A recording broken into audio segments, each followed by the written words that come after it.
आज हम class 7th का एक्सरसाइज 6.5 करेंगे। इससे पहले की वीडियोस में बना चुका हूँ, अगर आपने नहीं देखे तो जाके देख लीजिए। तो स्टार्ट करते हैं। आज का जो टॉपिक है वो है पाइथागोरस थ्योरम या पाइथागोरस प्रॉपर्टी।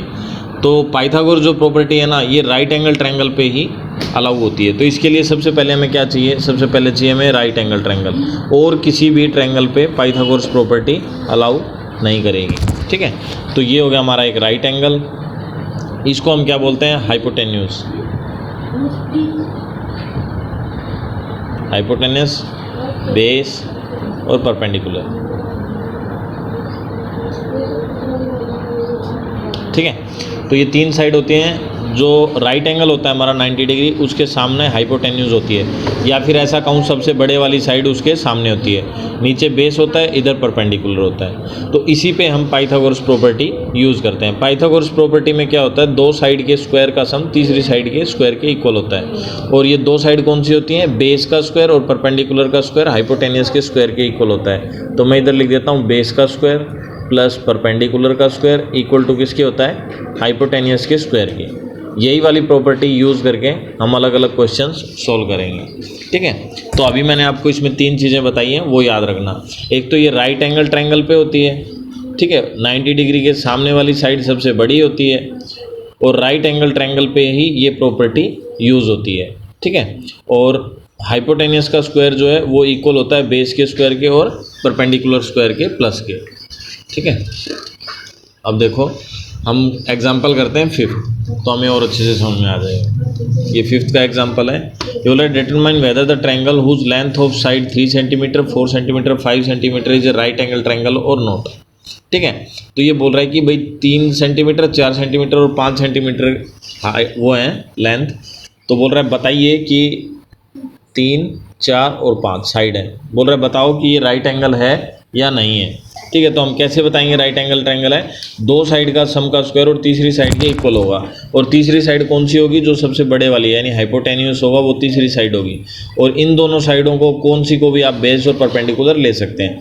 तो मैं इनका स्क्वायर करता हूँ। 3 का स्क्वायर प्लस 4 का स्क्वायर इक्वल आएगा हमारा 5 के स्क्वायर के। 3 का स्क्वायर हो गया 9, 4 का स्क्वायर हो गया 16 और 5 का स्क्वायर हो गया 25। और 16 और 9 को अगर हम प्लस करेंगे तो कितना हो गया?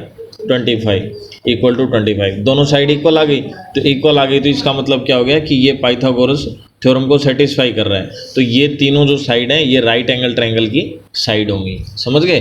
तीनों जो साइड हैं वो क्या होंगी? राइट एंगल की। ये देखो इसने किया 3 का स्क्वायर 4 का स्क्वायर इक्वल, प्लस करने के बाद 5 के स्क्वायर क्या आया, तो इसलिए बोल रहा है कि triangle is a right angle triangle. क्योंकि दो साइड का स्क्वायर अगर तीसरी साइड के स्क्वायर के इक्वल आ रहा है तो वो तीसरी साइड जो है वो हाइपोटेन्यूस होनी चाहिए, और ये ट्रायंगल जो बन रही है इन तीनों साइडों से ये राइट एंगल ट्रायंगल ही होनी चाहिए। अब क्वेश्चन नंबर 6 देखो example. Triangle A B C is a right angle triangle at C. ये दे रखी है हमें, सी पे राइट एंगल है। इफ़ ए सी, अगर ए सी 5 सेंटीमीटर है और बी सी 12, तो बोल रहा है कि लेंथ निकालनी है अपने को ए बी की। तो बिल्कुल सिंपल है, ट्रायंगल आपने देख ली, मैं इधर ट्रायंगल बना देता हूँ। ठीक है, ये हमें 12 दी हुई है, ये 5 दी हुई है, और ये निकालनी है। ठीक है, तो वैसे ही करेंगे हम। एक्स का स्क्वायर इक्वल टू इस बेस का स्क्वायर प्लस परपेंडिकुलर का स्क्वायर। ठीक है, तो एक्स का स्क्वायर रखते हैं। 12 का स्क्वायर हो गया 144, और 5 का स्क्वायर होता है 25। ठीक है, इन दोनों को जोड़ेंगे तो कितना आएगा? 961। ठीक है, एक्स स्क्वायर कितना आ गया? 169। और 169 किसका स्क्वायर होता है? देखो अगर हम 13 को 13 से मल्टीप्लाई करें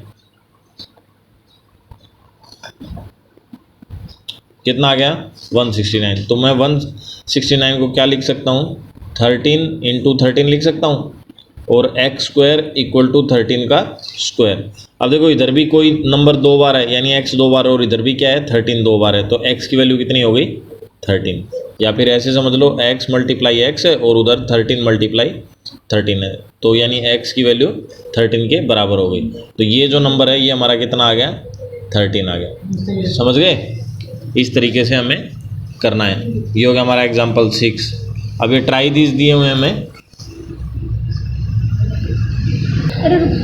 देखो भाई ट्राई दीज, देखो अगर आपको ये ध्यान से समझ में नहीं आया तो ट्राई दीज से सारे क्वेश्चन समझ में आ जाएंगे। Find the unknown length x in the following figures. जो ये दिए हुए हैं इसमें हमें जो अननोन है यानी जो एक्स है इसकी वैल्यू फाइंड करनी है तीनों क्वेश्चन में। 3 अलग अलग क्वेश्चन है, तीनों में अलग अलग फाइंड वैल्यू करनी है। तो ये 3 क्वेश्चन है, हमने ये यहाँ पे उतार लिए। अब इसको मैं सॉल्व करता हूँ यूजिंग पाइथागोरस। तो देखो पहले ये देखो 3, 4 और x, ठीक है। पाइथागोरस का यूज़ करेंगे, हाइपोटेनियस का स्क्वायर यानी x का स्क्वायर, फिर बेस और परपेंडिकुलर का स्क्वायर यानी 3 का स्क्वायर और 4 का स्क्वायर। तो x स्क्वायर ऐसे का ऐसा आएगा, 3 का स्क्वायर 9, 3 3 जा 9 होता है, और 4 का स्क्वायर 4 4 जा 16 होता है। तो x स्क्वायर इन दोनों को जोड़ेंगे तो कितना आएगा 25, और 25 को हम ध्यान से देखते हैं तो ये 5 का स्क्वायर होता है, यानी x square is equal to 5 into 5 या फिर 5 का स्क्वायर। तो 5 2 बार है यानी 5, x की वैल्यू किसके इक्वल आ गई 5 के। तो यहाँ पे x हमारा जो है वो क्या हो गया 5 हो गया। फिर ये वाला देखो दोबारा, इसमें भी ये वाली साइड बड़ी है, मैंने कहा था 90 डिग्री के सामने वाली साइड हमेशा हाइपोटेनियस लेनी है हमें। तो ये x स्क्वायर हो गया, इधर 6 का स्क्वायर और इधर 8 का स्क्वायर। तो इधर x का स्क्वायर 6 का स्क्वायर कितना होता है 6 6 जा 36, 8 8 जा 64, टोटल कितना हो गया ऐड करेंगे तो 100। x स्क्वायर 100 हो गया, और x स्क्वायर 100 किसका स्क्वायर होता है 10 इंटू 10 यानी 10 का स्क्वायर। तो 10 का स्क्वायर यानी x की वैल्यू कितनी आ गई 10, यहाँ पे हमारी वैल्यू हो गई 10, ठीक है। इसी तरीके से तीसरा क्वेश्चन देखो, यहाँ पे 8 है, यहाँ 15 और यहाँ x है, और ये राइट एंगल है। तो राइट एंगल के सामने वाली हाइपोटेनियस यानी इसको इधर रखेंगे और इन दोनों को दूसरी साइड में, 8 का स्क्वायर प्लस 15 का स्क्वायर। तो x स्क्वायर 8 का स्क्वायर कितना होता है 8 8 जा 64, और 15 का स्क्वायर होता है 225, ठीक है। इन दोनों को प्लस करो 289 आ गया, x स्क्वायर कितना आ गया 289। अब 289 हमें कैसे पता चलेगा, या तो हम मल्टीप्लाई कर करके देखें और या फिर सबको याद कर लें। तो हम 17 को 17 से मल्टीप्लाई करके देखते हैं, 7 7 जा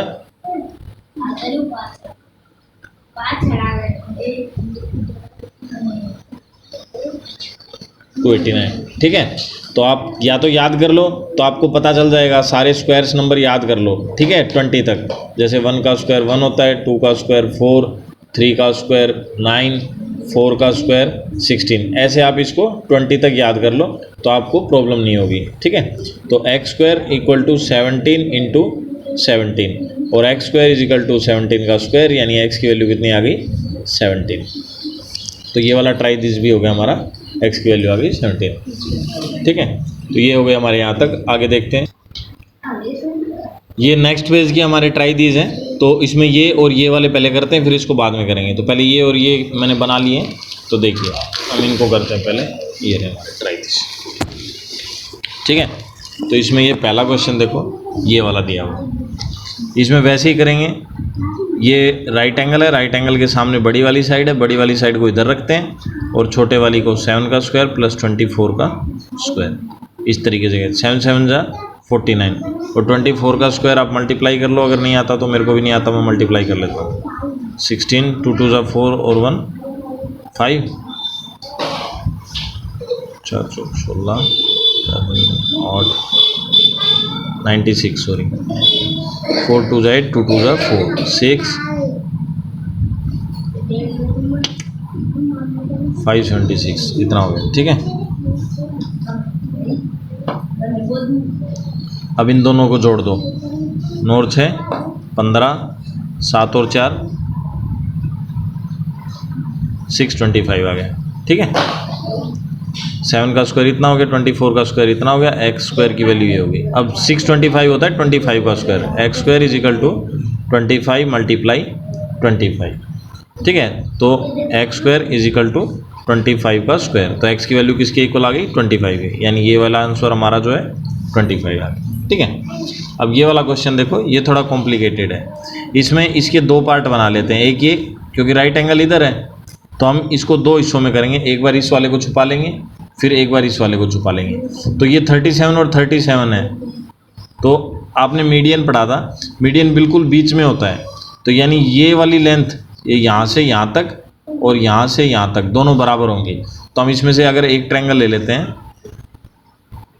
ये ले लेता हूँ, ठीक है, इधर वाली ले ली, ये हो गया 12, ये हो गया 37, और इसको ये पूरी एक्स है, मैं इसको आधी को कुछ और मान लेता हूँ, जैसे ए मान लेता हूँ मैं इसको, ठीक है।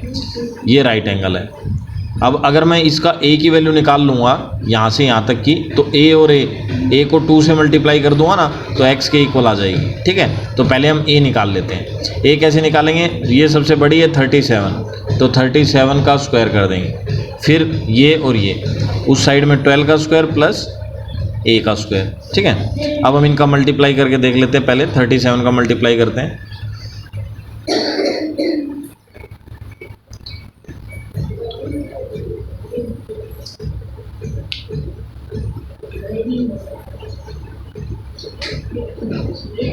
ये आ गया हमारा 1369। ठीक है, और 12 का स्क्वायर होता है 144 equal to a square, sorry plus था ना ये इधर, 12 स्क्वायर ए स्क्वायर। 144 को इधर ले जाते हैं, 1369 ये इधर आएगा तो माइनस का हो जाएगा, उधर रह गया हमारा ए स्क्वायर। माइनस करेंगे, 9 में से 4 गए 5।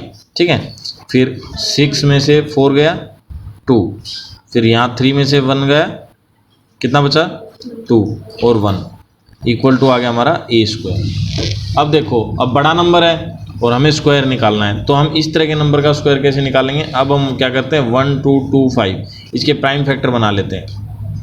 2 से नहीं जाएगा, 5 से करते हैं। 5 2 = 10 और 5 4 = 20, 5 5 = 25।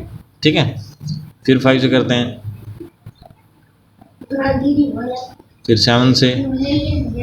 ठीक है, इस तरीके से कर लेंगे। अब देखो इसमें 2 पेयर बन रहे हैं, एक 5 का और एक 7 का। ठीक है, तो मैं इसको क्या लिख सकता हूँ, 5 का स्क्वायर मल्टीप्लाई 7 का square equal to a square, ऐसे लिख सकता हूँ। अब 5 और 7 का स्क्वायर दोनों का अलग अलग है ना, तो 5 × 7 और पूरे का स्क्वायर लिख देता हूँ। अलग अलग स्क्वायर को मैंने इकट्ठा किया। अब 5 7 हो गया 35 का square equal to a square, और a की वैल्यू कितनी आ गई हमारी 35। समझ गए, तो a की वैल्यू जब हमारी 35 आ गई तो x की वैल्यू कितनी होगी हमारी, a के डबल हो जाएगी, तो 35 × 2 यानी 70 आ गई।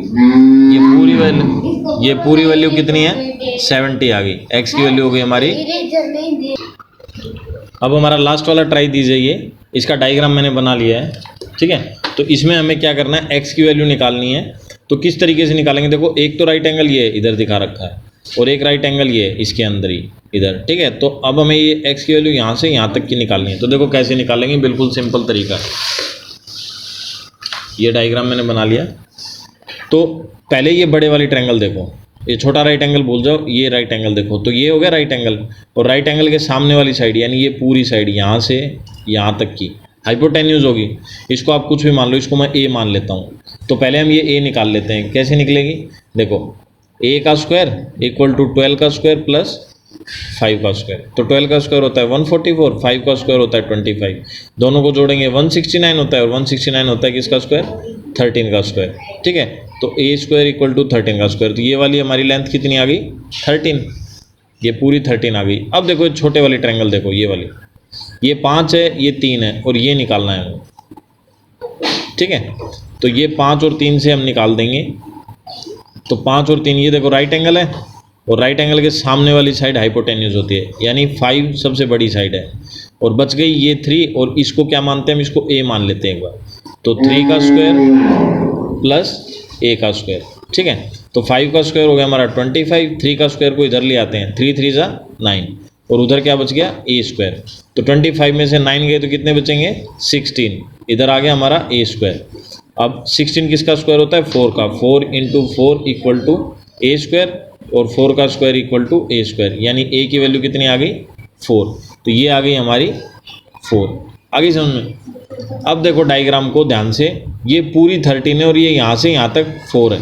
मैं यहाँ पे बना देता हूँ, ये मान लो पूरी 13 है, और यहाँ से यहाँ तक की हमने निकाली कितनी है, 4। पूरी 13, ये 4। अब हमें ये निकालनी है। तो अगर हम 13 में से, पूरी में से सिर्फ इतनी माइनस करेंगे तो ये बच जाएगी ना, इतनी बच जाएगी। तो 13 में से हम 4 माइनस कर देते हैं, कितनी बची, 9। तो जो हमारी x है वो कितना आ गया, 9 आ गया। समझ गए, बिल्कुल सिंपल सा क्वेश्चन था। अब हम करेंगे एक्सरसाइज 6.5 करेंगे हम अपने अगले वीडियो में। तब तक के लिए धन्यवाद दोस्तों।